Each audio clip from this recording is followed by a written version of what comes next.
네, 반갑습니다. 인생교육 조력자 비빌언덕입니다. 자, 오늘 이 시간에는 IBK 기업은행의 자기소개서 항목 해설 시간을 가져볼까 합니다.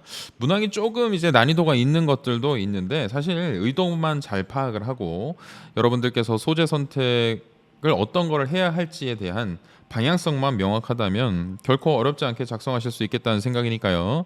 제 설명 좀 집중해서 잘 들어주셨으면 좋겠습니다. 처음이시라면 구독, 좋아요, 알림 설정 눌러주시고요. 합격약국 인터넷 강의 그리고 이북 배너 또는 영상 하단의 설명란 URL 주소를 보시면 자소서 면접 비법 노트를 무료로 배포 중입니다. 자, 기타 제가 지금부터 설명드릴 모든 자료는 합격약국 웹사이트 www.패스팜.co.kr 취뽀 꿀팁 게시판, 여기 게시판에 보면 취뽀 꿀팁 있어요. 거기 가보시면 다운 받으실 수 있고요. 자소서 진단이나 첨삭 그리고 다른 경험 정리를 하실 때에도 사이트 이용 부탁드리겠습니다.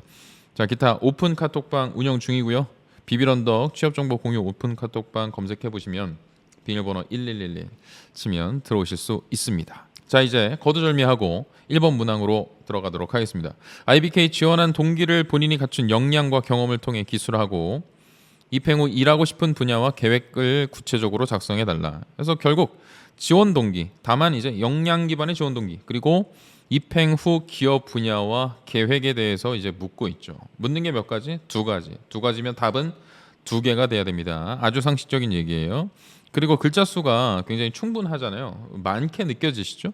그렇기 때문에 아낌없이 써주시고 소제목을 두 단락으로 나눠서 두 개로 나눠서 각각 작성하는 방식을 개인적으로는 좀 추천을 드립니다. 자, 두 번째로 본인이 갖춘 역량을 또 이제 물어본다고 해서 여러분들 너무 까다롭게 생각하시지 말고 어차피 지원 동기에 역량 쓰는 건 기본적인 것이고 제가 다른 항목 해설을 하더라도 지원 동기 쓰고 나서 본인이 그것에 어울리는 역량을 쌓기 위해 지금까지 이런 과정을 밟아왔다, 이런 준비 노력을 기울였다라고 쓰는 건 굉장히 자연스러운 겁니다. 그래서 이 문항 자체가 지원 동기인데 그냥 지원 동기 아니고 어려운 지원 동기라고 생각하실 필요가 없는 거예요. 그래서 곧바로 그냥 저라면 이렇게 쓸 것 같다라는 나름의 템플릿을 한번 적어봤습니다. 자, 첫 번째 버전이에요. 소제목. 여러분, 소제목 길다. 문장도 많고 문항에서 묻고 있는 그 글자 수가 충분하잖아요. 그러니까 소제목 고민 없이 무조건 써야 돼요. 소제목에 이렇게 쓰는 거야. 무엇을 갖춘 어떤 직무 담당자. 심플하게, 간결하게, 명료하게 던져주시거나 무엇을 달성해 낼 줄 아는 어떤 예비 전문가, 이런 표현 써주셔도 되는 거고요. 이 정답이 아니고 예시를 보여드리는 겁니다.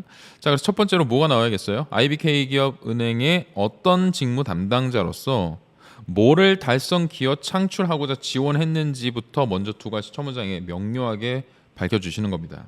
직관적이고 직접적으로 괜히 여기다 사족을 달지 말고 그냥 간결하게 본인이 무엇 때문에 무엇을 달성하기 위해 어디에 기여하기 위해 무엇을 만들어내기 위해 지원했다, 한 문장으로 밝혀주시고요.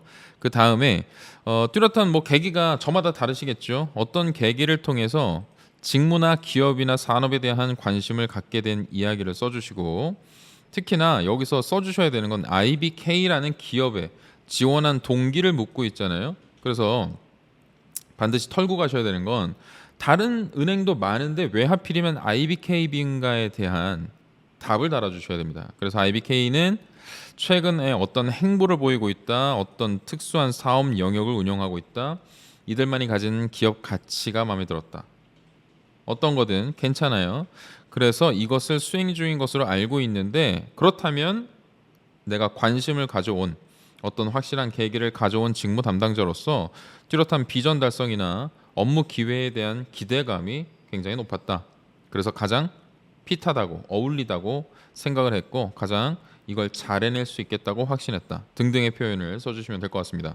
자, 그리고 나서 어쨌든 본인이 갖춘 역량을 기반으로 쓰라고 했기 때문에 이런 걸 써주시는 거예요. 저는 그동안 앞에서 밝힌 어떤 목표, 그 목표를 달성하기 위해 혹은 내가 기존에 가져왔던 나만의 가치관으로 꼭 해보고 싶은 역할, 그것에 대해서 첫 문장부터 밝혀줬었잖아요. 그런 업무를 잘 수행해내기 위해 다음과 같은 노력을 기울였습니다. 그런 것들이 그냥 하나 정도만 나오면 섭섭한 것이고 글자 수 충분하기 때문에 첫 번째로 뭐 했습니다, 두 번째로 뭐 했습니다, 세 번째로 뭐 했습니다, 이렇게 밝혀주시고, 그래서 여기서는 풍성하게 직무를 잘 수행할 수 있는 근거를 제시한다라고 생각을 하셔야 돼요. 뭐 금융과 관련돼서 집중적으로 어떤 부분을 학습해 왔다. 뭐 외부 과정에서 무슨 뭐 자격증도 취득해 봤다. 이런 것도 괜찮습니다. 다만 단순히 나열식으로만 끝내지 마시고 제가 여기 적진 않았지만 나열식에서 그치기보다는 어떻게 써야겠어요? 내가 역량을 가지고 있기 때문에 무언가를 해낼 수 있다. 어떤 준비를 해왔기 때문에 실제 업무에서 이렇게 발휘할 수 있습니다. 어떤 걸 해왔기 때문에 어떻게 적용할 수 있습니다. 어떻게 해왔기 때문에 다른 사람들보다 높은 성과를 달성해낼 수 있습니다. 등등까지 써주셔야 돼요. 그래야 이 사람이 직무에 대해 잘 이해하고 있구나라는 점을 메시지를 정확히 전달하실 수 있기 때문입니다. 자, 그래놓고 뭐라고 쓰면 되겠어요? 자, 이를 바탕으로 입행 이후에 직무 목표 다시 한번 소제목과 첫 문장에 해줬던 이야기 어느 정도 겹쳐도 상관없습니다. 다시 한번 재강조해 주는 거예요. 어떤 목표 반드시 달성해 내겠습니다. 또는 두 번째 버전은 이 정도로 준비를 해봤습니다. 자, 소제목 무엇을 갖춘 직무 담당자, 무엇을 달성해낼 줄 아는 어떤 예비 전문가. 자, IBK 기업은행의 어떤 직무 담당자로서 무언가를 달성 기업 창출하고자 지원했습니다. 똑같아요. 자, 지원 계기를 통해 직무 목표와 직무 매력을 확신했습니다. 직무 뚜렷하게 밝히고 가자는 얘기입니다. 그래서 특히나 직무 담당자에게는 어떤 역할과 책임이 있다고 알고 있습니다. 너무 자연스러운 흐름이죠. 뒤에 어차피 역량 털어야 되기 때문에 자연스러운 흐름대로 가고 있는 겁니다. 나는 하고 싶은 목표가 있어. 근데 특히나 이런 직무 목표를 이루는 게 내 목적이야. 자, 그런데 그 직무 담당자한테는 어떤 역할과 책임이 있다고 알고 있고, 특히 구체적으로 본인이 가진 걸 얘기를 해야겠죠. 본인이 가진 어떤 역량, 어떤 역량과 같은 역량이 반드시 필요하다고 생각해. 그리고 나는 자연스럽게 저는 그동안 직무의 어떤 직관적 경험을 얘기해도 좋고 역량 함양 노력을 얘기하셔도 되고 이걸 통해서 해당 역량을 실제 발휘해 보기도 했어요. 집중적으로 학습해 봤어요. 꾸준히 오랜 기간 관심을 가져왔어요. 라는 증거를 보여주시는 겁니다. 때문에 입행 이후에 이런 직무 목표를 반드시 달성해낼 수 있다고 자신합니다, 확신합니다, 자부합니다 등등의 표현으로 지원 동기를 털어주시면 되겠습니다. 어려운 거 없죠? 어려운 거 없죠? 자, 그리고 나서 이제 그 입행 후 일하고 싶은 분야와 계획을 적는 부문을 어떻게 쓸 것인가. 저라면 땡땡의 목표 달성을 이끄는 직무 담당자라고 쓸 거고, 이게 여기 들어가는 목표라는 건 궁극적으로 이루고 싶은 최종 목표, 가장 약간 멀리 있는 최종적인 비전을 써준다라고 생각하시면 될 것 같습니다. 자, 입행 후 어느 부분에서 무슨 업무를 맡아 어떤 성과를 반드시 달성하겠습니다. 아마 이걸 채우기가 쉽진 않을 거예요. 근데 이렇게 생각하셔야 됩니다. 여기에 써주시는 목표가 분명하고 계획이 실제 세부적일수록 여러분들의 변별력은 높아진다라고 보셔야 돼요. 그래서 핵심에 여기를 채우는 것, 공란을 채우기 위해서 여러분 직무 목표도 학습을 하셔야 될 거고 정보를 얻어내셔야 할 겁니다. 그건 각자의 몫이다라는 말씀을 좀 드리고 싶고, 힌트를 얻을 수 있는 부분은 뭐가 있을까요? 항상 제가 자소서 항목 해설할 때마다 강조를 드립니다만 기본적으로 신년사 그리고 회사에서 여기 지속 가능 경영 보고서까지는 제가 못 봤지만 실제 고객이나 주주한테 내보내고 있는 어떤 자료집 혹은 최근의 사업 행보, 언론 보도, 신년사, 언론 보도 그리고 홈페이지에서 내세우고 있는 핵심 가치, 최근 수행 사업 혹은 중장기 계획, 목표 이런 것들에서부터 힌트를 얻으셔야만 하는 거예요. 그게 기본입니다. 그리고 더 좋은 건 뭐예요? 현장을 가보시는 거죠. 현장에 가서 직접 내부적인 이슈를 파악하고 오는 겁니다. 그게 가장 확실한 방법인데 제가 정말 자신 있게 말씀하지만 자소서를 쓰기 전에 현직자를 만나야겠다고 생각하시는 분들이 많지 않을 겁니다. 만나본 사람들은 변별력이 높을 것이다라는 이야기를 좀 드리고 싶어요. 자, 어쨌든 평소에 해당 업무의 가치를 분명히 이해하는 동시에 해당 업무 수행으로 무언가를 해결, 습득, 창출, 달성할 수 있다고 생각하기 때문입니다.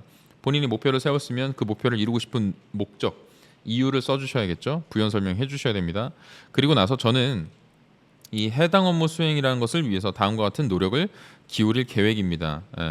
정확히 묻는 것에 대해서 지금 답변을 해주셔야 된다는 이야기를 계속 드리고 있습니다.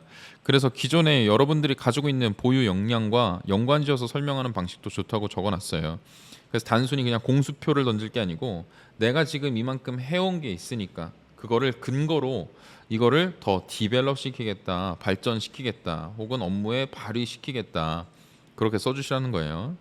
자, 그래서 이런 것도 이제 첫째, 둘째, 셋째 이렇게 써주실 수 있는데 여기 들어가야 되는 내용이라는 게 이런 겁니다. 본인이 이제 앞으로 학습을 해야 할 것들, 그리고 기존에 학습한 거를 근거로 더 얘기하셔도 돼요. 지금까지 이런 공부를 했고 앞으로 이런 공부를 함으로써 목표에 가까워지겠다.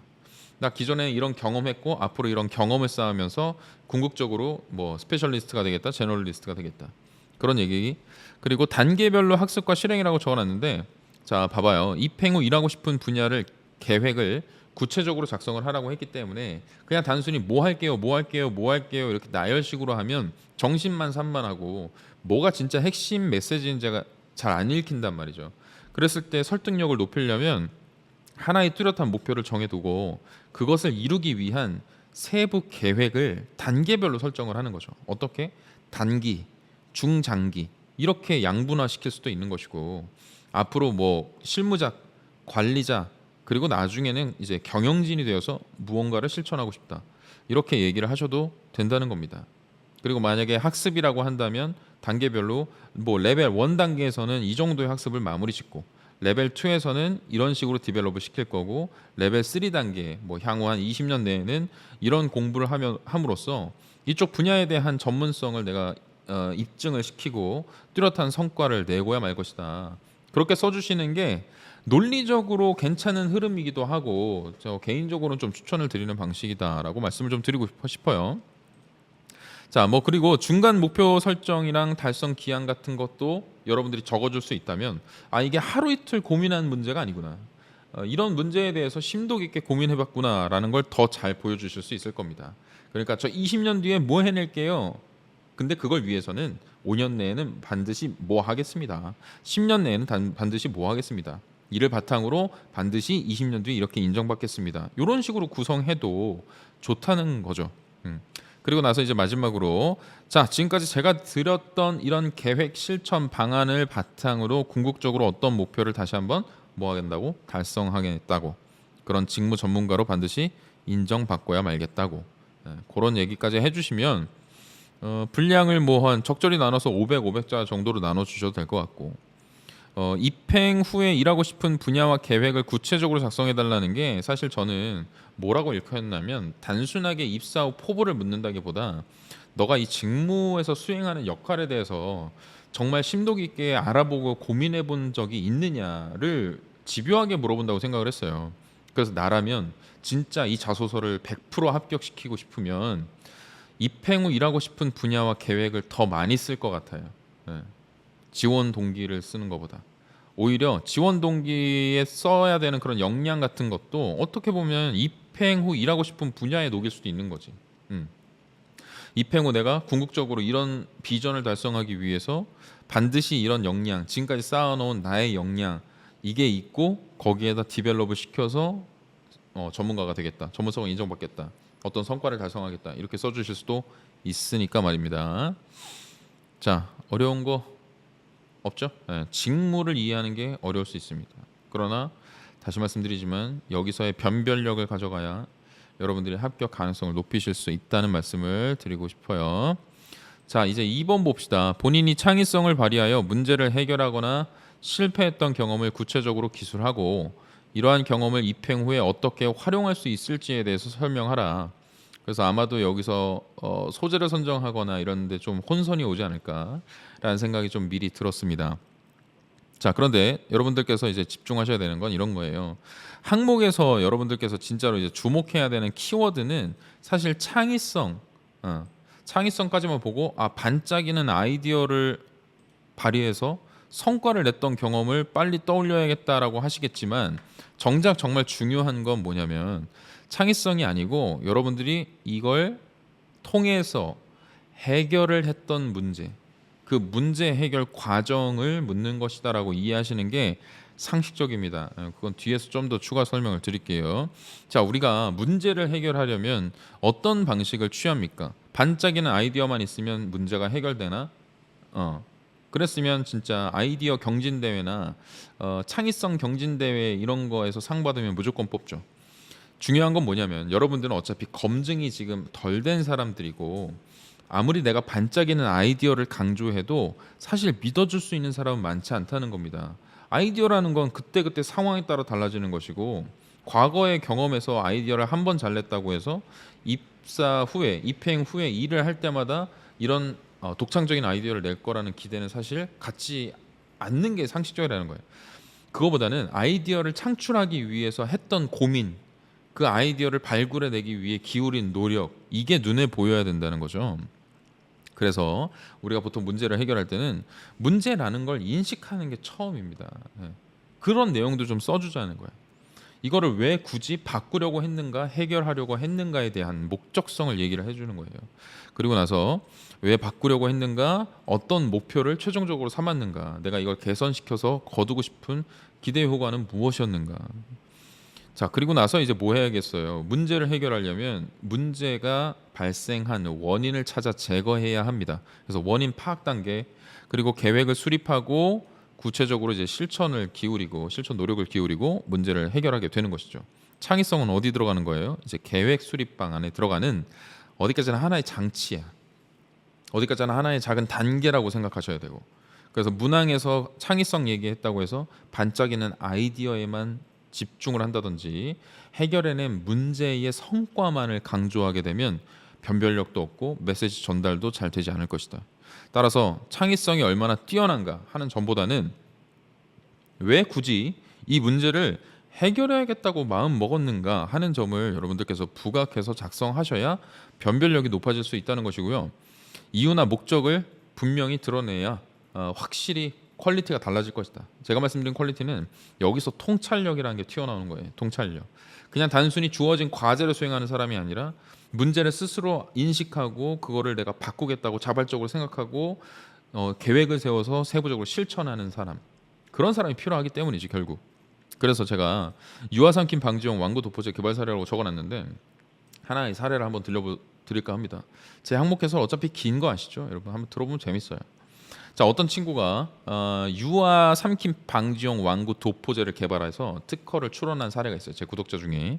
자, 애들이 이제 완구를 다 삼키잖아요. 이제 그냥 손에 잡히는 대로 애들 다 삼킨단 말이야. 그래서 삼키지 못하게 겉에 바르는 페인트에 쓴맛이 나는 뭐 고삼이었던 거, 고삼차 그런 걸 좀 섞어가지고 딱 하면 아우 썩 이렇게 뱉을 거 아니야? 그렇게 만들었던 사례가 있었어. 근데 이런 거를 사실 면접장에서 기존에 면접장에 가거나 자소서에 써도 그렇게 합격률이나 변별력이 높지 않았고 무엇보다 면접장에 가면은 이걸 잘 물어봐 주지 않았다는 거예요. 근데 그 친구가 이제 결국은 지금 대기업 두 군데를 동시에 합격해서 좋은 곳을 다니고 있는데, 그래서 조금 바꿨어요. 뭘 바꿨냐면 이유나 명분만 좀 넣어준 거죠. 그래서 제가 질문했어요. 이거 왜 만들려고 한 거냐. 엔지니어로서 그런 도포제를 개발해서 특허를 출원한 건 좋은 거 맞는데 그걸 왜 하게 된 거냐를 물어봤지. 근데 이제 그 친구가 얘기했던 건 어느 날 기사를 접했다는 거예요. 1년에 이렇게 완구를 삼켜서 죽거나 다치는 아이들이 500명이 넘는다는 기사를 보게 된 거죠. 근데 그 순간 누가 떠올랐냐면 옆방에서 잠들어 있는 본인의 조카의 얼굴이 떠올랐다는 거죠. 그래서 우리 조카가 저렇게 되지 않았으면 좋겠다는 마음이 첫 번째로 들었고, 내가 만약에 이런 걸 개발해내서 우리 조카가 혹여나 발생할 사고를 미연에 방지하고 누군가의 생명을 살려낼 수 있다면 엔지니어로서 이룰 수 있는 최선의 보람, 최대의 가치다라고 확신했다는 거죠. 그래서 그때부터 이제 개발을 위하여 이렇게 청계상가를 돌아다니고 해냈더라라는 스토리를 적었더니 면접관들이 그걸 물어봐줬고, 이런 내용들을 어디다 녹였을까? 자기 소개에도 녹였어. 그러니까 확실히 임팩트가 있고 재밌는 소재가 되었던 거죠. 그걸 만든 게 뭐라고? 이유나 명분이라고. 그 이유나 명분만 제대로 밝혀줘도 이 친구는 분명히 무슨 일을 시켜도 본인의 목적성을 찾아서 일을 할 사람이겠다라는 기대감을 심어줄 수 있다는 겁니다. 자, 한편 창의성이라는 것은 여러분들의 반짝이는 아이디어나 이런 것들과는 결이 다르다라고 보셔야 됩니다. 어차피 여러분들 앞에서도 말씀드렸지만 아이디어의 족창성을 강조한다고 해서 읽는 사람으로 하여금 평소에 이 사람은 아이디어를 술술 쏟아내는 천재겠구나라는 인상은 심어줄 수가 없어요. 우리 대부분은 보통의 인간들이기 때문에. 그래서 결국 창의성이라는 것은 문제 해결을 고민하는 과정에서 나오기 마련이고 물리적인 노력을 통해서 얻어진다고 저는 생각합니다. 제가 이렇게 자신 있게 얘기 드릴 수 있는 건 저는 사실 여러분들을 위해서 이렇게 자소서 항목 해설도 하지만 실제 기업체를 운영하고 있습니다. 기업체를 운영하면서 굉장히 크리에이티브한 창의적인 사고를 요구하는 일을 하고 있어요. 그런데 이 일을 잘하기 위해서 우리는 뭘 하고 있냐면 최대한 많은 레퍼런스, 최대한 많은 영상들을 참고합니다. 그리고 집에 가서 계속 크리에이티브한 영상물들을 보고 책도 읽으면서 아이디어나 영감을 떠올려요. 그러지 않으면 안 되는 거야. 그래서 저도 확신하는 게 있어요. 확실히 창조, 모방은 창조의 어머니다. 예. 그 말이 맞는 말입니다. 거기서 이제 디벨롭을 시켜나가는 거죠. 자, 그렇다면 여러분들은 어떤 힌트를 얻으실 수 있을까요?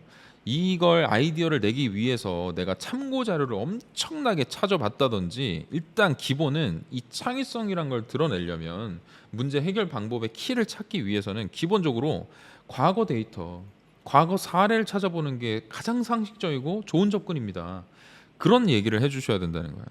또는 이미 잘하고 있는 데에서 벤치마킹 포인트로 이제 도입해 올 것은 없는가를 고민하셔야 되는 것이고 우수 사례 같은 게 있으면 무조건 수집하셔야겠죠. 자, 그리고 또 전문가한테 자문을 구하는 행위, 논문을 탐독하고 거기서 힌트를 얻는 것, 그리고 실험을 한 번에 끝내는 게 아니라 계속 반복하면서 될 때까지 부딪혀 보는 것, 이런 것들이 다 뭐라고? 이 창의성을 높일 수 있는 방법이라고, 그 방법과 과정이라고, 그걸 써주셔야 되는 거야. 이걸 안 쓰고 반짝이는 아이디어로 모든 문제를 해결했다라고 얘기를 해봐야 다시 말하지만 믿어줄 사람이 없다. 예, 그리고 그런 거를 면접장 간다고 생각해봐요. 설명해낼 재간이 없어집니다. 자, 그래서 이런 과정을 통해 개선점을 도출해냈던 그런 내용을 설명하는데 많은 분량을 할애하실 필요가 있습니다. 어차피 글자 수 많죠. 자, 그리고 이제 여기서는 창의성을 발휘하여 문제를 해결하거나 실패했던 경험을 묻고 있는데 여기서의 그 실패했던 경험이라는 걸 보고 창의성을 발휘했지만 실패한 경험, 응? 창의성을 발휘해 문제를 해결한 경험 혹은 창의성을 발휘해 실패한 경험 이렇게 해석하시지는 마시고 이게 정답 아니에요. 그냥 제 의견입니다. 자, 그래서 개인적으로 제가 드리고 싶은 의견은 이게 실패한 경험이라고 해석하지 말고 우리가 이걸 창의성을 발휘해서 어쨌든 문제를 해결했던 소재를 명확히 정하시고 그 과정에서 겪었던 실패를 장애물이나 난관처럼 배치를 시키는 게 구성을 하는데 굉장히 좋을 것 같다라는 생각이 좀 들었어요. 그래서 그런 실패가 있었음에도 불구하고 다시 도전해서 어떻게든 해결해낸 사례를 작성한다라고 이해를 하시는 편이 무난하게 여러분들 소재를 골라낼 수 있는 좋은 방법이 되지 않을까라는 생각을 해봅니다. 그래서 나는 이런 장애물이나 난관이 등장했음에도 불구하고 이를 극복해서 어쨌든 개선 방안을 고민해낸 끝에 성취를 해낼 수 있었다라는 소재를 골라보셔야 될 것 같고, 자, 그리고 이제 입행 후에 여러분들이 활용과 관련해서 어떻게 활용할지를 묻고 있으니까 말하는 거예요. 입행 후에 활용과 관련해서 어쨌든 지식이나 기술이나 태도 등 이런 측면에서 모두 얘기를 하시는 게 좋겠죠. 그러니까 지식이나 기술, 태도 모두 다 얘기하라는 게 아니고 지식, 기술, 태도 어떤 것을 얘기해도 될 것 같다. 그래서 기본적으로 여러분들께서 이렇게만 던지면 조금 두루뭉술하니까 기본적으로 은행이 고객들의 금전적인 고민 해결과 그들을 돕기 위한 어떤 솔루션을 도출해내고 제안하고 상품을 통해서 해결하는 곳이잖아요. 그래서 이런 문제를 해결하기 위해서 방문하는 그런 고객들을 상대하는 곳이다 보니까 여러분들이 드러내야 된다는 건 결국 이런 역량을 통해서 고객들의 문제 해결, 고객들의 만족을 이끌어내는데 내가 활용하겠다라는 그 결론점을 내세워 주시는 것이 여러모로 타당할 것이다 라는 생각이 좀 듭니다. 자, 그리고 제가 이제 높아심의 말씀을 드리고 싶은 건 개인적인 문제 해결보다는 일단 소재를 고르실 때 가장 먼저 뭐라고 공동의 목표를 생각해 보시는 게 읽는 사람한테 메시지를 공감시키는 가장 좋은 방법이 될 겁니다. 그래서 소재를 개인적인 목표 정하고 그 목표의 창의성을 통해서 문제를 해결한 그런 거 말고 내가 소속되어 있던 어떤 집단이나 공동의 목표를 향해서 조직이 가진 문제를 해결시키고 그걸 통해서 성취를 거둔 사례, 그걸 써주시는 게 여러모로 좋을 것이다 그래서 저라면 이렇게 쓸 것 같습니다. 소제목으로 어떤 문제를 해결할 줄 아는 어떤 전문가 혹은 어떤 담당자 혹은 어떤 문제를 통한 어떤 문제 해결, 이렇게 심플하게 적어주실 수도 있다. 첫 번째로 배경 설명 충분히 해주셔야 돼요. 이게 어떤 문제를 해결한 것인가에 대해서 사수를 하는 거기 때문에 구체성을 띄어야 됩니다. 자, 언제 내가 어떤 역할을 수행하던 도중에 혹은 어떤 조직에서 어떤 문제를 해결한 경험이 있습니다. 당시에 해당 업무가 무엇이었고 저는 어떤 역할을 담당하고 있었습니다. 이 정도가 뭐예요? 이제 배경 설명을 충실히 해주시는 겁니다. 자, 그런데 난관, 장애물, 어떤 문제가 발생해서 무엇을 하지 못하는 상황에 직면했습니다. 또는 그런데 기존 방식은 어떤 문제를 가지고 있었기 때문에 무엇을 해낼 수가 없었습니다. 뭐뭐 할 수 없었습니다. 이걸 등장을 시켜주시고 이런 이유 때문에 저는 반드시 해당 문제를 해결하기로 결심했습니다. 이게 뭐예요? 이유나 명분입니다. 이유나 명분, 그게 들어가줘야 여러분들의 통찰력을 드러내실 수 있다. 그때부터 원인 파악했고요, 계획 수립했고요, 구체적으로 이런 노력이나 기울였어요 라고 이제 자랑을 해주시는 거예요. 당연히 그때 해당 과정에서 실패를 경험하기도 했었습니다. 하지만 이유나 명분이 뚜렷하니까 포기할 수 없었겠죠. 포기하지 않고 도전한 결과 결국 성취해낼 수 있었습니다. 그런 얘기 써주시는 겁니다. 자, 그래 놓고 이제 뭐 써줘야 돼요? 이러한 경험을 입행 후에 어떻게 활용할 것인지에 대해서 써주시는 거예요. 여기는 소제목으로 별도 소제목을 붙여줘서 두 가지 단락으로 구성하시는 것도 괜찮다고 생각을 했습니다. 자, 이어서 그래서 해당 경험을 통해서 저는 문제 해결에 대한 자신감도 얻었을 것이고 어떠한 영역에서의 전문성을 함양할 수 있었다라는 서술을 해주실 수도 있을 겁니다. 이게 뭐예요? 지식과 기술과 태도. 그래서 앞에서도 언급이 됐지만 다시 한번 요약을 해주는 겁니다. 뚜렷하게 나는 이런 지식, 이런 기술, 이런 태도를 함양할 수 있었다라는 교훈을 적어주시고 이걸 바탕으로 입행했을 때 어떤 업무에 적용한다면 고객들의 불편이나 불만을 제거할 수 있을 것이라고 확신합니다. 제가 이렇게 썼습니다만 여기에서도 제가 느꼈던 건 뭐냐면 이 문항을 출제한 의도 자체가 기본적으로 여러분들한테 어떤 역량이나 이런 것도 요구를 하겠지만 결국은 이 회사에 대한 관심, IBK 기업은행이 도대체 뭐 하는 곳인가, 당신이 수행해야 되는 직무에서 하게 될 그 일에 대해서 잘 이해하고 있느냐를 정말 집요하게 묻고 있다. 1번에서도 묻고 있지만 2번에서도 묻고 있다 라는 생각이 들었습니다. 결국 직무에 대한 이해가 뚜렷할수록 더 좋은 서술을 해내실 수가 있겠다는 생각이 들었고 명확하게 그려주는 거예요. 아마도 어떤 상황이 생길지도 모르겠죠. 그런 상황에서 나의 지식이나 기술이나 태도를 발휘해서 문제를 해결할 겁니다. 이런 것까지 가라는 거죠. 그래서 문제를 해결 혹은 달성, 성취해낼 수 있다고 자신합니다. 이렇게 자신합니다, 자부합니다, 확신합니다 라고 끝내줘야 좋을 것이다 라는 생각이 좀 들었습니다. 자, 이제 3번 가도 될까요? 3번은 팀워크를 높이거나 원활한 관계 형성을 위한 바람직한 소통 방법이 무엇이라 생각하는지 경험이나 사례를 들어서 구체적으로 기술해달라는 항목이었습니다. 자, 팀워크의 향상이라 함은 무엇을 말하는 것인가? 여러분들이 소재를 고르실 때 이런 거 생각해 보는 거예요. 구성원 간의 갈등 해결이나 아니면 중재에 앞장섰다, 혹은 내가 필요하다면 나를 도와서 팀을 형성할 만한 사람들한테 적극적인 협업을 요청했을 수도 있고요. 나 혼자서는 안 된다는 걸 알고 다른 팀원들을 모아서 뭔가를 관계를 처음으로 맺어갔던 일, 그런 것도 괜찮다. 그리고 한편으로는 팀 내에서 본인의 역할이 제가 봤을 때는 보통 이제 제가 팀워크 얘기를 쓸 때 본인의 캐릭터를 분명히 하라고 얘기를 하거든요. 그게 뭐예요? 리더거나 적극적인 조력자거나 중재자의 역할을 좀 정하고 갔으면 좋겠다. 그래서 앞에서 이제 중재 얘기는 드렸었고 리더십을 발휘했다. 그런 것들을 은근슬쩍 자랑할 수 있는 항목이라고 생각하시면 됩니다. 리더가 해야 되는 역할이란 게 결국 뭐예요? 팀의 공동의 목표를 달성하는 데 있어서의 방향을 정하고 비전을 공유하고 그리고 구성원 각자가 가진 역량을 발휘할 수 있는 환경을 조성하는 사람이기도 하고, 그다음 중간 과정 관리라는 것을 통해서 일의 완성도를 높이고 납기를 책임지는 역할을 수행하는 것이겠죠. 그런 걸 했던 경험을 쓰라는 거죠.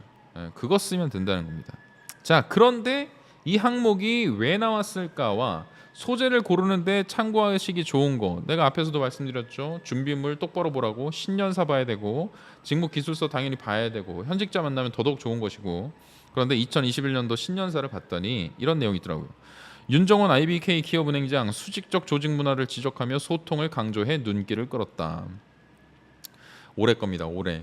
중소기업 지원 소임은 변하지 않지만 시대적 흐름에 맞춰 기업은행의 역할이 달라져야 된다라고 하며 과거 고도성장기 국민경제 지렛대 역할을 했는데 경제 위기의 버팀목 역할을 넘어서 중소기업의 혁신 성장을 뒷받침하고 한국 경제의 역동성을 높이는 마중물 역할을 할 때라고 강조했고 5대 중점 과제를 제시하면서 조직문화 재구축 프로젝트를 통해서 서로 간 격의 없이 소통하며 합리적인 해법을 찾아 나가는 것 그것보다 보다 유연하고 수평적인 조직 문화를 만들자라고 제안하셨답니다. 그러면서 현재 기업은행의 조직 문화가 수직적임을 우회적으로 지적한 것이다라고 언론사가 평가를 했어요. 여기서 힌트 얻으실 수 있겠죠? 이거 왜 나왔을까? 은행장님이 강조하셨던 부분 때문에 문항이 좀 출제가 된 거 아닌가? 킹리적 가심, 합리적 의심을 해보실 수가 있습니다. 그래서 뭘 해야 될까요? 수직적인 소통 방식에서 탈피해서 여러분들이 격의 없이 소통하며 해법을 찾아냈던 경험을 찾아보시는 것이 어떨까라는 개인적인 의견을 피력하고 싶습니다. 이런 소재 골라보라 말이죠. 예. 수직적 소통 방식이 지배적이던 그 조직 내에서 여러분들이 팀워크를 높이고 원활한 관계를 형성하기 위해 격의 없이 소통할 만한 거리를 제안하고 실천하고 도입시키고 접목했던 그 경험입니다. 그 경험. 자, 그래서 나라면 이렇게 구성할 것 같습니다. 소제목 어떤 방식의 소통을 통한 어떤 문제 해결이라고 쓸 거고 자 언제 어떤 방식의 소통을 통해 어떤 문제를 해결한 경험이 있습니다. 혹은 뭐 팀워크를 높였다라고 할 수도 있겠죠. 그리고 어떤 성과를 이뤘습니다라는 이야기도 하실 수 있습니다. 뭐 팀의 팀워크를 높였습니다. 이렇게 써버리면 사실 눈에 잘 안 보이잖아. 팀워크를 높였으니까 높은 성과를 거뒀겠죠. 그러니까 소제목이나 첫 문장에는 그런 거 써주는 거야. 어떤 방식의 소통을 통해서 어떤 성과를 거둔 일이 있습니다. 그 방법론이나 팀워크를 높였던 일은 본문 내용에서 충분히 설명을 해주시는 거예요. 자, 두 번째, 자 당시 어떤 조직에서 무엇을 했고 저는 어떤 역할을 담당했습니다. 배경 설명이죠. 세 번째로, 자 그런데 문제가 해결되지 않았습니다. 혹은 진척이 없었습니다. 혹은 팀원들의 사기가 저하됐습니다. 그래서 뭐 했어요? 원인 파악을 했죠. 문제를 도출할 수 있었습니다. 예를 들면 경직된 조직 문화가 문제라는 점이 지배적이었습니다. 이걸 어떻게 안다고? 대화를 통해서 알 수도 있고 설문조사를 해봤을 수도 있겠죠. 그리고 집단 토의, 뭐 신입생 그룹 이렇게 나눠가지고 신입생들한테 격의 없이 한번 얘기해봐. 문제가 이거였어. 얘들이 지금 이렇게 경직된 조직 문화 때문에 제대로 의견을 피력하지 못하는구나. 등등의 이런 걸 알게 됐어. 이게 꼭 들어가야 된다. 그리하여 여러분들이 이제 뭐 해야 돼요? 문제 해결을 위해 어떤 방법을 실천을 했는지 정말 구체적인 노력을 담아 주셔야 됩니다. 대부분 보면 말이죠. 여기서 다 된 밥에 재 뿌리는 서술이 많아요. 그래서 나는 결국 이렇게 격의 없이 소통할 수 있는 문화를 구축했습니다. 이렇게 쓰면 누가 이해해? 이걸 읽는 사람이 그 모습이 그려지게끔 구체적인 서술을 해주셔야 되는 거예요. 구체적이고 시시콜콜한 여러분들의 노력을 담아 주시란 말입니다. 그리고 이제 마지막으로 결국 팀워크나 관계 형성을 해낼 수 있었고요. 어떤 성과를 달성할 수 있었습니다. 결론 내주시고 해당 경험을 통해서 팀워크나 관계 형성을 위해 어떤 소통 방법이 굉장히 필요하다, 중요하다라는 점을 알게 됐으며 업무에 이렇게 활용할 계획입니다. 그런 인사이트로 끝을 내주시면 될 것 같다는 말씀을 드립니다. 어려운 거 없죠? 많이 나오는 문항이고요. 자, 4번 갈까요? 지금까지 살아오면서 현재 나를 가장 잘 나타낼 수 있는 경험이나 사례를 자세히 기술하라는 항목입니다.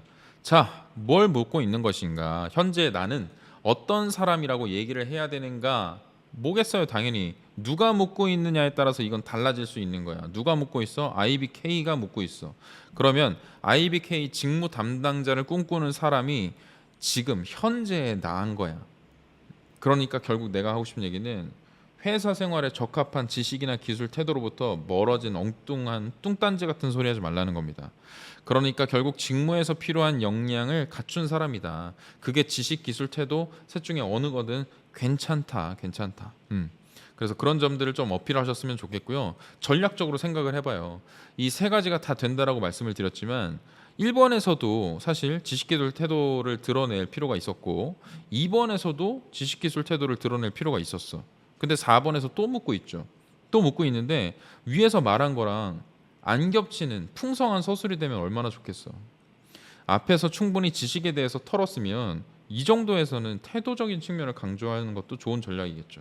그러니까 적절히 배치를 하시라는 겁니다. 소재를. 너무 지식만 강조, 너무 기술만, 너무 태도만 이렇게 한쪽으로 몰 필요가 없다는 거예요. 그래서 이때도 역시나 직무기술서나 신년사를 참고하셔서 직무에서 수행해내야 되는 역할이나 달성해야 되는 목표가 무엇인지를 확인하고 접근하시는 것이 굉장히 좋겠다. 그리고 직무기술서에서 기본적으로 요구하는 KSA에 대해서 KSA 알죠? 날리지, 스킬, 애티튜드 그 내용을 보고 본인한테 가장 적합한 걸 고르는 거예요. 자, 두 번째로 이제 영업력이나 설득이나 협상, 뭐 전문성 또는 전문성을 향상을 위한 본인만의 어떤 남다른 집념, 성과 달성에 대한 집념, 보완점 인정, 그리고 이걸 개선하고자 하는 본인의 의지, 나는 성장 가속도가 남다른 사람이다, 끈기, 책임감이 남다른, 팀워크에 기여할 수 있는, 희생정신이 강한, 기술력이 우수한, 희생정신이 남다른, 업의 가치를 누구보다 잘 이해하고 있는 등등 등등. 여러분들이 기본적으로 성격의 장점을 발휘해서 성취를 거둔 일, 이런 거 생각하시면 무난할 것 같고, 남들과 차별화되는 강점을 면접장에서 만약에 물어봤는데 그 대답거리를 지금 4번 문항에 적는다라고 생각하시면 될 것 같습니다. 그래서 남들과 차별화되는 나만의 어떤 강점을 바탕으로 성과를 기록한 일을 서술하는 것이다, 서술하는 항목이다라고 접근을 해보자. 예. 그래서 직무 수행을 잘할 수 있다라고 판단되는 그 근거를 여러분들이 4번 항목에 충분히 제시하는 항목이다. 제시하는 게 이 항목에서 묻고 있는 점이다라고 생각하시면 되겠습니다. 그래서 나라면 소제목에 그냥 이거 짧고 굵게 현재의 나를 하나의 키워드 정도로 표현해 주는 거예요. 그렇다고 너무 그 지나친 비유나 한축적인 표현을 통해서 단어 하나로만 쓰지 말고 그냥 뭐 남다른 승부근성 이렇게 쓸 수도 있는 것이고, 단 하나의 오류도 허락하지 않는 세심함 이렇게 문장으로 써도 될 거다. 그래서 첫 번째로는 자, 묻는 말에 대한 똑바른 답부터 해줘야 되는 거예요. 지금까지 살아오면서 현재 나를 가장 잘 나타낼 수 있는 경험을 얘기해 주던지 지금의 나가 누군지를 얘기를 해주던지. 그래서 저는 어떤 지식기술 태도를 갖춘 사람입니다. 실제 언제 어떤 일을 진행하는 과정에서 무엇을 발휘해 어떤 성과를 거둔 경험이 있습니다. 이렇게 요약식으로 두 가지 첫 문장 써주시고, 두 번째로 당시에 어디에서 무엇을 했고요, 저는 어떤 역할을 담당했습니다. 사례 위주로 경험 위주로 쓰는 거니까 배경 설명해 주시고, 이때 어떠한 중심 사건이 발생했겠죠. 그런데 저는 명확한 저만의 어떤 이유나 명분을 상기했고 어떤 지식, 기술, 태도 등을 발휘해 문제를 해결했습니다. 달성했습니다. 성취했습니다. 자, 문제 해결을 위해 구체적으로 어떤 방법을 시도했고요, 해당 경험을 통해 어떤 교훈이나 인사이트를 깨닫게 되었습니다. 여기서 이제 결론 혹은 성과를 좀 얘기해 주셔야겠죠. 짧게라도. 자, 그래서 항상 나는 이것이 나를 지금 키워온 뭐 원동력이다, 뭐 성장 동력이었다, 동기부여가 되었다, 뭐 지금의 나를 만들었다, 뭐든 좋다고. 그래서 나는 이걸 가지고 항상 지금도 이렇게 행동하려고 노력 중이다, 발휘하려고 노력 중이다. 입사 이후에도 이걸 발휘해서 무엇을 해내겠다. 이 정도가 가장 상식적이고 논리적인 서술이라고 할 수 있겠습니다. 네.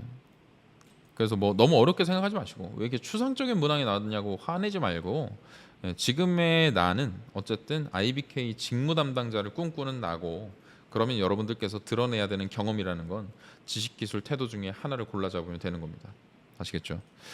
자, 이제 가장 어려워할 법한 마지막 문항 가보겠습니다. 최근 주목받는 트렌드 혹은 신기술 혹은 둘 다 골라도 되고, 이걸 은행 서비스 또는 사업과 연계할 수 있는 본인만의 독창적이고 효과적인 방안을 지원한 분야와 관련해서 제안하라고 아주 많은 것을 요구를 하고 있죠. 아주 많은 것을 이렇게 우겨놓고 있어요.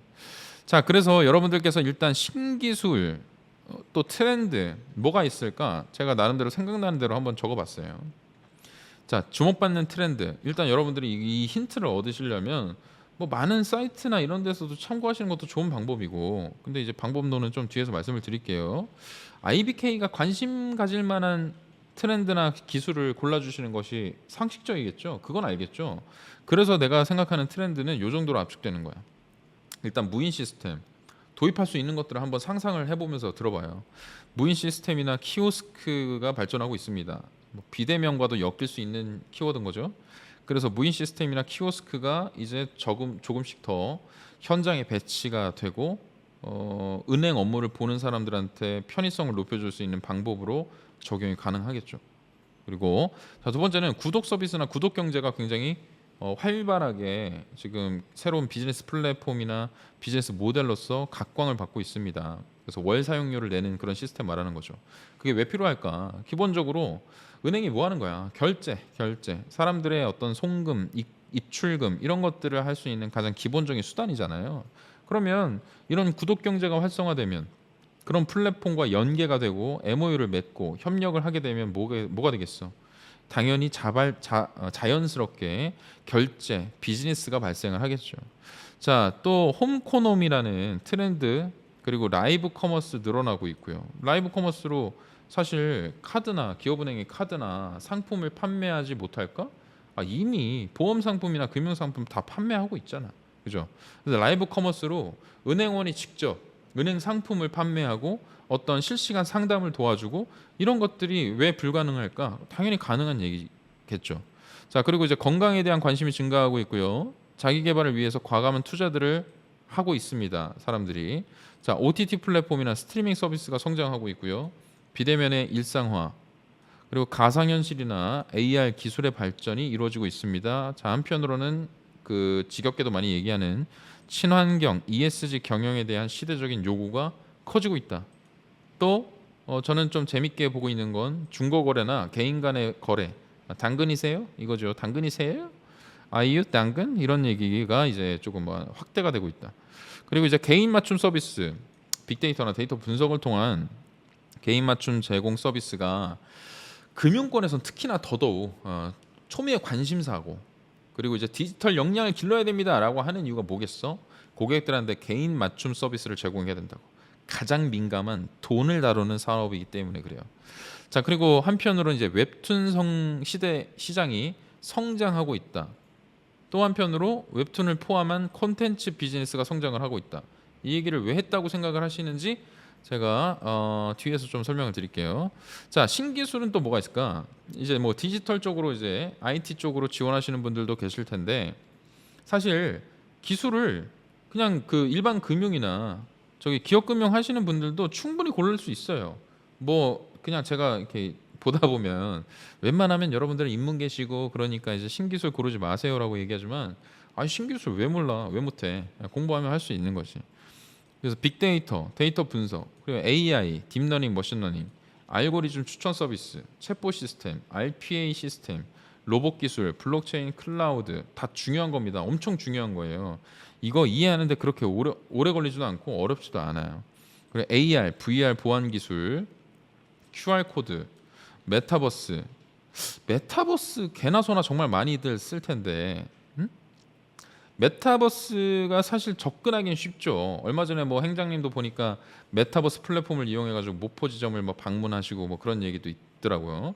그리고 메타버스 하면 그냥 기본적으로 생각할 수 있는 게 뭐예요? 이제 온라인 플랫폼을 통해서 어떤 지점을 방문하고 가상의 거래 공간을 통해서 거래가 이루어지고 이런 것들 생각해 볼 수 있겠는데, 제가 이제 걱정이 되는 건 일단 워낙에 많이 쓰기도 쓸 거고 그 깊이감이 과연 있을까라는 의심이 좀 생깁니다, 여러분. 여러분들은 창의적인 아이디어를 내기 위해서 어쨌든 고민을 하시기 때문에 메타버스를 많이들 선택하실 것 같은데, 이 메타버스가 약간 정말 딥하게 공부를 하고 써야 비즈니스, 어쨌든 이거를 사업이랑 연계를 시켜야 되는 거잖아요. 재밌거리로 끝나면 안 되는 거거든. 그래서 메타버스를 고르시려거든 그 심도를, 깊이감을 더해 주셔야 됩니다. 일단 그 말씀 거기까지만 드릴게요. 자, 그리고 IoT 뭐 인증 서비스의 그 성장, 웨어러블 디바이스, 오픈 뱅킹, 마이 데이터, 디지털 마케팅 이런 것들은 이미 몇 년 전부터 도입을 놓고 굉장히 고민하고 있는 부분이고, 그게 완성은커녕 시작 단계다. 시작 단계. 그래서 이 중에서 뭘 골라 잡아도 좋다, 괜찮다. 그래서 언론 보도에 한번 찾아봐요. 제가 지금까지 말씀드렸던 이 신기술이 그냥 근거 없이 말씀드리는 것이 아니고 IBK에서 내보내는 언론 보도 중에 조금이라도 묻어 있는 거리들을 가져온 겁니다. 아시겠죠? 자, 그래서 이제 사업과 어떻게 연계를 시킬 거냐가 여러분들이 아마 어려워하시는 부분일 텐데 제가 주목받는 트렌드나 신기술을 쭉 읊었죠. 이 힌트를 어디서 얻었을까? 자, 연계성이 높다는 건 당장 수익화가 가능한 비즈니스 모델을 갖춰야 된다는 거고, 어쨌든 그 모델을 통해서 새로운 수익을 얻어낼 수 있는 구멍이 생긴다든지, 아니면 우리의 고객의 편의성을 높여준다든지, 은행의 어떤 그 국한된 기술을 한 단계 진일보 시켜줄 수 있는 역할을 해줘야 되는 거잖아. 그러기 위해서 IBK는 스타트업을 육성 중인 거 아실 분들은 아실 겁니다. 그게 뭐예요? IBK 창공 프로그램입니다. IBK 창공 네이버에 치시면 돼. 거기에서 스타트업 육성하고 있단 말이죠. 그 육성하는 스타트업들이 다루고 있는 기술들을 내가 가져온 거야, 사실. 거기서 하고 있는 비즈니스 모델들을 가져온 거라고요. 이게 연계성이 있기 때문에.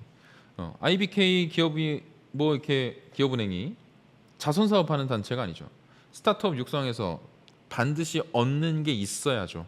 실효성이 있어야지. 누가 터지든, 그죠? 배달의 민족 같은 거 하나 터지면 대박인 거겠지, 그지? 그러니까 누구를 키우겠어? 일단 기업이 육성하는 스타트업의 기준은 업에서 그렇게 멀지 않은 거예요. 업에서 멀지 않은 거야. 우리랑 분명히 시너지가 있기 때문에 하는 거라고. 건강이나 헬스 같은 게 은행이랑 상관이 없다고 생각하세요? 그렇지 않습니다. 건강이나 헬스와 관련된 정보를 제공하고 내가 무슨 뭐 심박수가 체크가 된다든지 이런 것들이 실시간으로 이제 은행 어플을 통해서 볼 수 있다면, 그리고 또 하나 얘기해 볼까? 저는 이제 보험사에도 근무했지만 내가 건강을 유지하기 위해서 기울이는 노력을 이렇게 뚜렷하게 기울이고 있으면 보험금이 나갈 리스크가 줄어들겠죠. 은행도 마찬가지 아니에요? 대출을 갚는 능력을 보여주려면 오랜 기간 지속적으로 돈을 벌고 있다는 걸 입증을 시켜줘야 되잖아요. 그래서 일단 건강을 유지시키고 있는 고객의 행위, 이런 것들이 좋게 느껴질 수도 있겠죠. 이게 비즈니스로 연계될 수 있는 포인트가 반드시 있는 겁니다. 그리고 막말로 얘기해서 은행에서 중소기업 은행입니다. 중소기업이 가진 특징이 뭐겠어요? 우수한 기술력이나 제품이 있음에도 불구하고 아직은 홍보나 자본의 한계 때문에 제대로 된 그 뭔가 날개를 펼치지 못하고 잠재되어 있는 그런 잠룡 같은 사람들이죠. 그런 기업들이지. 그렇다 보니까 뭐 건강과 관련된 제품이라든지 서비스 같은 것들을 대신 IBK에서 홍보해 줄 수도 있다는 거예요. 연계시켜 줄 수도 있고 연결시켜 줄 수도 있고. 당연히 그런 정보를 IBK라는 플랫폼에서 제공하게 되면 보다 많은 사람들이 접속을 하게 될 거고 체류 시간이 늘어나게 되겠죠. 그러다 보면 비즈니스 기회가 생기고 하나의 광고 플랫폼으로서 성장할 수도 있는 것이고 계속해서 개인 간 거래, 결제 일어날 수 있겠죠. 이렇게 연계되는 겁니다. 중소기업을 살리기 위해 중소기업의 제품을 대신 홍보해 줄 수도 있는 거야. 그러니까 연관성이 없어 보이는 게 아니죠. 맥락이 이해되시죠? 그래서 주목받는 트렌드나 신기술을 요 정도로 이제 압축을 시켜봤고, 그 다음에 이제 사업과의 연계 방안 혹은 작성 중점과 관련해서 몇 가지만 당부를 좀 드리면, 첫 번째는 이미 사업과 연계 방안을 고민 중이라고 제가 말씀드렸죠. 그래서 창공 좀 보자. 창공 한번 보세요. 거기 보면 이 기업이 가진 기술이나 비즈니스 모델이 뭔지가 잘 설명이 되어 있습니다. 그래서 육성 중인 스타트업의 비즈니스 모델을 먼저 참고하는 게 상식적인 접근일 것 같고 가장 밀접한 관련도 있을 것 같고 여러분들이 참고 자료로 활용할 만한 가능성이 제일 높아 보입니다. 두 번째로는 여러분들이 결국은 결론점에서 뭘 해줘야겠어요. 본인만의 독창적이고 효과적인 방안이 독창성에서 끝나면 안 되고 지원한 분야랑 관련해서 제안하라고 얘기를 했기 때문에 직무와의 연관성을 최대한 고려하면서 소재를 골라 보셔야 될 겁니다. 그래서 지원하시는 분야가 아마 영상 보시는 분들이 각각 다를 것이기 때문에 제가 뭐라고 특정할 수는 없습니다. 자, 아무리 좋은 아이템이라도 직무와의 연결성을 설명하지 못하면 결국 여러분 그냥 공수표나 엉뚱한 결론이나 이렇게 끝나버리게 될 거고요. 내가 정말 그 조심스럽게 얘기하는 건 아마도 여러분들이 어디로 빠질 가능성이 크냐면 그냥 재미성, 예, 그 뻔한 소리 이렇게 끝나버리고 말 가능성이 높아요. 근데 그렇게 끝나면 안 된다는 거지. 직무와의 연관성을 생각해서 내가 직무 담당자로서 기여할 수 있는 부분까지 제시가 돼야 돼. 자, 어쨌든 문항에서도 지원한 분야와 관련해서 제안하라고 했던 점 잊지 마시고 결론 부분은 결국 여러분들의 역할 그리고 여러분들이 이게 만약에 도입되면 저는 이런 활동들을 신나게 할 수 있을 겁니다라고 기대되는 그 활동에 대한 서술로 끝나는 게 자연스럽다. 예, 그거를 반드시 잊지 말고 쓰셔야 됩니다. 자, 세 번째로 기본적으로 IBK 기업은행이 왜 존재합니까? 를 따져보셔야 됩니다. 중소기업 지원에 특화된 곳이에요. 물론 일반 고객도 있어. 나도 일반 고객이지만 IBK 기업은행의 카드를 쓰고 있어요. 그거 알아. 그러나 본연의 가치, 설립 취지가 뭡니까? 중소기업 지원에 특화된 거죠. 그렇다면 이 비즈니스 모델의 최대 수혜자가 그냥 일반 고객 누구나 전 국민 누구나라고 뜬구름 잡는 얘기 하지 말고 웬만하면 중소기업이나 소상공인과의 어떤 상생을 위한 결론점으로 연결된다면 이 수익을 통해서 혜택을 얻는 게 중소기업이다 혹은 소상공인이다. 그리고 일반 고객과의 연결을 통해 비즈니스를 발생시키고 우리는 수수료를 먹고 중소기업은 직접적인 판매 수수료를 먹고 뭐 이런 비즈니스 그 모델을 구축할 수 있다면 왔다겠죠. 그거 찾으면 대박인 거지.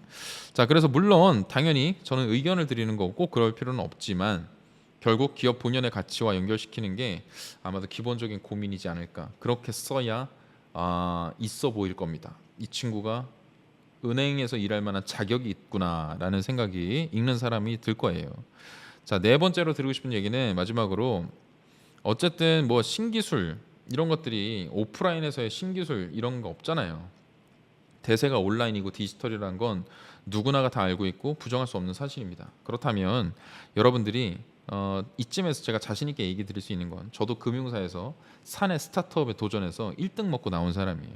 그래서 스타트업과 관련돼서 엄청나게 관심이 많고 사업 계획서를 한 3번 정도 써본 일이 있습니다. 그래서 더 말씀을 드리는 건 결국 이 서비스랑 사업 연계의 목적이 어디에 있는가를 정말 뚜렷하게 생각을 해보셔야 돼요. 이게 연계가 되고 은행 서비스나 사업과 연계가 됐을 때 독창성은 그 다음이야. 뭐가 더 중요한 거냐면 결국 이런 서비스나 사업 연계가 더 많은 사람을 모아야 될 거고요. 더 오랜 시간 체류하게 만들어야 더 많은 비즈니스 기회가 생겨나겠죠. 그런 창출이 된다는 논리를 여러분들께서 좀 제시를 하실 필요가 있겠고 결국 여러분들이 내는 아이디어나 서비스가 생기면 만약에 이거 IBK에서 하잖아요. 더 많은 사람들이 올 거예요. 혹은 더 많은 사람들이 오랜 시간 쓰게 될 거예요. 라는 점 등을 생각하면서 쓰라는 거지. 그런 게 어필이 좀 됐으면 좋겠다는 거고 오프라인 서비스가 가진 한계를 온라인으로 해결하는 것도 아주 좋은 방법이죠. 왜? 우리의 중소상공인들이나 중소기업들은 오프라인 기반, 제조업 기반의 사업을 하실 가능성이 높기 때문에 근데 그분들이 보다 높은 수익을 가져가게 만드는 것은 IBK 기업은행에서 고민해야 되는 기본이라고 말씀을 드렸죠. 그러면 온라인의 어떤 특화된 기술이나 트렌드를 접목시켜 이들이 오프라인의 한계를 깨고 온라인 플랫폼 내에서 성장을 거듭할 수 있는 그 해결 키를 서비스 모델, 비즈니스 모델로 제시한다 그러면 여기에 딱 맞는 소재가 될 거라는 생각이 드는 거죠. 그래서 어떤 그 기사를 찾아보니까 땡땡 카드에서는 뭐 하고 있냐면 카드사 앱인데 버거킹 햄버거 주문이 가능하대. 햄버거 오더 기능이 있는 거야. 그걸 왜 할까? 미쳤다고 해? 어쨌든 여기서 카드 결제 발생이 될 거고 결제 수수료를 가져갈 수도 있고 그러니까 카드를 이용하는 입장에서는 뭔가의 혜택도 있을 수도 있고 그냥 보다 더 편리하겠죠. 햄버거를 주문하기 위해서 버거킹 어플로 갔다가 이렇게 하는 것보다는 그냥 카드사에 들어가면 결제가 더 빨라지겠지, 단계가. 이런 것들도 아주 좋은 서비스라는 거예요. 그래서 내가 아까 트렌드에 뭐라 그랬어? 콘텐츠 비즈니스의 성장과 웹툰 시장의 성장, 이게 은행이랑 동떨어진 게 아니다라는 얘기를 드리는 겁니다. 콘텐츠를 은행 어플 아이원뱅크에 심으면 되는 거죠. 심으면. 그래서 콘텐츠를 보러 들어오는 사람들이 오랜 시간 체류를 하게 될 거고 더 좋은 재미있는 콘텐츠를 찾아서 이 어플에 들어오기만 한다면 그들한테 비즈니스로 서비스를 파는 건 어렵지 않은 것이다. 그런 주장을 해 나가실 수도 있을 겁니다. 그때 뭐예요? 이 콘텐츠를 제공하고 만드는 건 누가 할까? 중소기업이 한다. 소상공인이 한다. 자영업자가 한다. 이런 것들. 그래서 그들은 수익을 가져가고 우리는 수수료를 먹는다. 이런 거 아주 좋죠. 아주 좋죠. 그래서 이게 약간 좀 작년 같았으면 제가 아이디어를 아주 딥하게 드렸을 텐데 저도 이제 보시는 분들이 많아지니까 말이 좀 조심스러워지는 게 제가 좀 깜짝깜짝 놀라는 건 제가 이렇게 말씀을 드리면 그걸 진짜 그대로 쓰는 분들이 너무 많더라고. 그래서 조심스럽게 오늘은 이렇게 아이디어를 여기까지 이렇게 딥하게 쓰세요. 어떤 사업 모델이 좋습니다라는 얘기는 하지 않겠습니다. 예. 각자가 가진 아이디어를 바탕으로 연계를 한번 해보시면 좋겠어요. 자, 그래서 저라면 그리고 마지막으로 더 드리고 싶은 얘기는 어떤 문제를 해결할 것인가, 그리고 누구에게 도움을 줄 것인가, 이 두 가지로부터 사업은 시작되는 거야. 사업이나 서비스는 이 두 가지 고민으로부터 시작되는 겁니다. 그 내용이 담겨 있어야 돼. 이런 어떤 문제를 해결하기 위한 목적으로 지금 내가 이 아이디어를 제시하는 건지. 그러니까 다시 말씀드리지만 재미성, 흥미성에서 끝나면 너의 생각은 여기가 한계구나라고 느끼는 거예요. 내가 이 문제를 해결하는 이유가 뭔지를 정확히 말해줘야 되고 이게 반드시 누구한테 도움을 주는 건지도 당연히 얘기를 해주셔야 읽는 사람이 되게 오랜 기간 동안 고민을 해봤네, 심도 깊게 알아봤네라는 그 생각을 들게 만들어줄 수 있다. 그래서 아이디어의 독창성은 겉으로 묻고 있는 주제일 뿐 문항에 숨겨진 의도는 이 두 가지가 전부다. 이거 문항 보고 괜히 그런 오해하지 마세요, 여러분들. 이거 뭐 대학생들한테 새로운 아이디어를 뽑아 먹으려고 아주 그냥 기를 쓰는구만 이렇게 생각하실 필요 없습니다. 어차피 많은 스타트업을 이미 육성 중이기도 하고 그걸 별도로 고민하는 조직은 IBK 기업은행에도 있어요. 그래서 흥미거리 말고 깊이를 보여주란 말이야. 자, 구성 방식은 다음과 같습니다. 소제목으로 저라면 어떤 트렌드와 무엇의 접목 또는 새로운 비즈니스 기회로 이렇게 쓸 것 같아. 또는 어떤 기술 도입을 통한 어떤 서비스 구현 이렇게도 쓸 수 있고 어떤 트렌드를 활용한 어떤 문제 해결 혹은 어떤 기술 적용을 통한 무엇의 실현 등등 써주실 수 있을 것 같습니다. 자, 그리고 첫 번째로 어떤 트렌드나 기술을 활용해 어떤 문제를 해결하는 서비스를 제안합니다. 왜 묻고 있는 게 뭐였어요? 서비스 제안하라고 했으니까 묻는 말에 대한 답부터 던지는 겁니다. 두 가지씩 첫 문장에. 두 번째, 트렌드, 기술에 대한 충분한 설명해 주셔야겠죠. 내가 이 트렌드를 골랐다 그러면 트렌드가 뭔지를 설명을 해줘야 돼. 뭘 기술을 적었으면 기술에 대해서 충분히 설명을 해줘야 되고 기능에 대해서 설명해 줘야 돼요. 어느 정도로 자세하게 써줘야 될까? 이 기술을 처음 들어본 사람도 이해하게끔 써줘야 돼. 대충 이 정도 알겠지. 메타버스 개나 소나 아니까 읽는 사람 누구나 알겠지라고 쓰면 글을 못 쓴다라고 판단하게 버릴 겁니다. 배경, 특징, 사례 등등을 섞어서 충분히 설명해 주세요. 쓸만한 공간은 충분하니까. 자, 그리고 세 번째로 현재 발생 중인 문제점이나 현상을 짚어줘야겠죠. 팩트 위주로.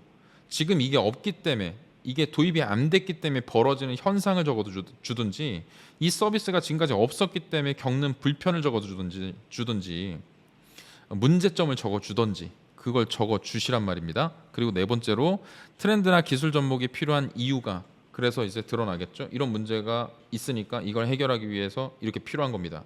그리고 이게 도입이 되면 뭐 써줘야 돼? 기대 효과.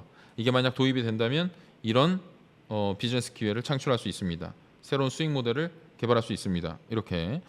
그런데 여기에서 제가 스타트업 사업계획서만 3번 써봤고 스타트업으로 1등 먹고 나왔다고 말씀드렸죠. 여기서 빠지면 안 되는 거 이런 것들. 향후 예상되는 이용자 수, 들어가는 비용, 얻게 될 수익 이런 것들, 장기적인 비전 이런 것들을 써줘야 이 친구가 그냥 단순하게 지금 어쨌든 자소서 쓰려고 대충 머리 굴려가지고 쓰는 게 아니구나라는 걸 보여줄 수 있는 거예요.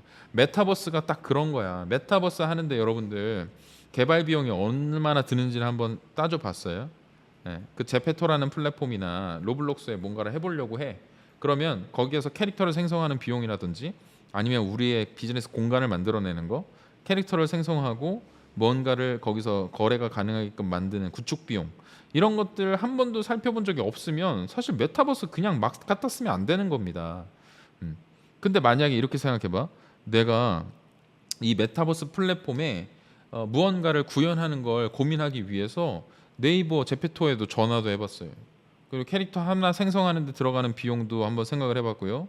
디자이너가 있었을 때 뭐 서버 비용 이런 것들을 쭉쭉쭉 뽑아보니까 한 6천만 원 정도가 나옵니다. 단기적으로 한 6억까지는 뭐 한 3개월간 소요가 될 것으로 봅니다. 근데 3개월 지난 뒤에 우리가 2년 내에 60억 정도의 수익을 벌 수 있다고 생각합니다. 왜냐하면 기본적으로 이용자 수가 뭐 30만에서 급격하게 100만 명 이상으로 늘어날 것이고, 그 근거는 아이원뱅크를 이용하고 있는 어플 고객 수고, 그런 근거까지 제시를 하면 읽는 사람이 아 얘는 진짜 찐이다라는 생각을 하게 되는 거죠. 예, 내가 너무 메타버스 깐다고 또 메타버스 안 쓰지 말고 쓰고 나서 이제 현실적으로 저런 얘기를 던지라는 겁니다. 자, 그래서 이제 다음으로 뭐 해야겠어요? 직무 담당자로서 해당 서비스의 개발, 도입, 적용, 활용, 홍보 등 여러분들이 해야 되는 역할과 책임에 대해서 설명을 해주는 겁니다. 아, 저 그냥 금융 일반인데 뭐 뭘 해요? 제가 도대체 뭘 하긴 뭘 해? 서비스를 가지고 사람들한테 안내해야지, 열심히 홍보해야지, 활용하도록 돕고 매뉴얼도 작성하고, 그래서 그거에 대해서 상담도 해주고, 이 어플을 깔고 이 서비스를 이용했을 때 당신이 얻을 수 있는 혜택에 대해서도 얘기를 해줘야 되고, 만약에 중소기업이 중간에 이제 들어와서 수익이 발생하는 구조다라고 한다면 그 업체들을 선정하는 데도 개입을 할 수 있는 거고, 업체들한테 이제 그 설득을 해주는 역할까지도 여러분들이 하실 수 있는 거죠. 자, 그래서 끝맺음에는 신규 서비스나 사업에 대한 기대감을 다시 한번 밝혀주시면서 작성을 하신다면 문제가 없을 것이다 라는 의견을 드려봤습니다. 그래서 오늘 항목 해설에 제가 마지막 문항을 드리면서 조금 평소랑 다르게 약간 깊이감이 덜하다, 비비런덕이 원래 다 떠먹여줬었는데 오늘은 그런 얘기 안 하네 라고 생각하실 수도 있겠으나, 그게 이제 불러올 역효과를 좀 고려했다라는 좀 양해를 좀 부탁을 드리고, 여러분들이 주목받는 트렌드나 신기술 힌트는 충분히 얻으실 수 있을 겁니다. 거기에서 이제 독창성이란 거에 너무 얽매이지 말고 오히려 현실 가능한 얘기를 해주는 게 더 낫다. 그리고 그 현실 가능한 얘기를 던지기 위해서 내가 이렇게나 뾰족하게 뚜렷하게 근거를 제시할 수 있다를 보여주시면 된다. 5번 항목의 중점은 거기 있는 것이다 라고 이해해 주시면 되겠습니다. 그래서 추석을 앞두고 우리 IBK 기업은행을 준비하시는 분들이 너무 오랜 시간 고민하지 마시고 제 영상으로 조금이나마 도움이 되셨길 바라면서 저는 이만 마칠까 합니다. 여러분 끝까지 잘 다듬어 보시고 제출하셨으면 좋겠습니다. 여러분 할 수 있다.